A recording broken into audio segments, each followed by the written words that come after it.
صحیح بخاری حدیث نمبر 43. باب ہے 32 نمبر. باب کا عنوان ہے باب احب الدین الی اللہ عز و جل ادومہ، کہ اللہ کے ہاں محبوب ترین دین وہ ہے جو دائمی ہو. یہاں ایک مضاف محذوف ہے، احب اعمال الدین، دین کے محبوب ترین عملوں میں سے یہ ہے کہ جو آپ عمل کریں وہ دائمی ہو، ہمیشہ ہو. یہ ایسا نہ ہو کہ آپ ایک دن میں 500 نفل پڑھ لیں، اگلے دن کوئی نہ پڑھیں. بہتر یہ ہے کہ 500 دنوں میں 500 دن آپ نفل پڑھیں لیکن 2 پڑھ لیں. حدیث پاک ہے حضرت سیدہ عائشہ صدیقہ رضی اللہ تعالیٰ عنہ سے، فرماتی ہیں ان نبی صلی اللہ علیہ وسلم داخل علیہ وعلیہ امرات، نبی پاک صلی اللہ علیہ وسلم آپ کے ہاتھ تشریف لائے اور اس وقت آپ کے حضرت عائشہ صدیقہ کے پاس ایک عورت بیٹھی تھی. تو آپ نے فرمایا من حاضی، یہ کون ہے؟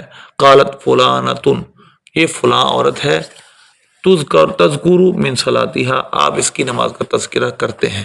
قال ما ہو، فرمایا چپ رہو، چھوڑو. علیکم بما تطیقون، تم پر لازم ہے کہ جو تم طاقت رکھتے ہو اتنا کرو. فواللہ، پس اللہ کی قسم، لا یمل اللہ حتی تملوا، اللہ اکتاتا نہیں ہے تک کہ تم اکتا جاتے ہو. اللہ ثواب دینے سے اکتاتا، لیکن تم اکتا جاؤ گے، تم تھک جاؤ گے. لہذا اکتائے ہوئے نفلی کام کا ثواب نہیں ہے، بغیر اکتاہٹ کے انسان خوش دلی سے کرے اس کا اللہ ثواب دیتا ہے. تو لہذا اسلام کے اندر پسندیدہ چیز یہ ہے کہ انسان عمل شروع کرے، نفلی کام کرے تو ہمیشہ کرے، فرض تو کرنے کے اس کے بغیر چارہ نہیں ہے. یہاں پر 1-2 لفظ ہیں. پہلا ماہ، یہ اسماء الافعال میں سے ہے، فعل امر ہے، معنی اس کا چھوڑ دو یا چپ رہو. تو دوسرا لفظ ہے علیکم بما تطیقون. الا 2-3 معنوں میں استعمال ہوتی ہے یہاں پر. الا معنی پر، الا معنی الزام ہے، تم پر لازم ہے جتنی تم میں طاقت ہے صرف وہی کام کرو.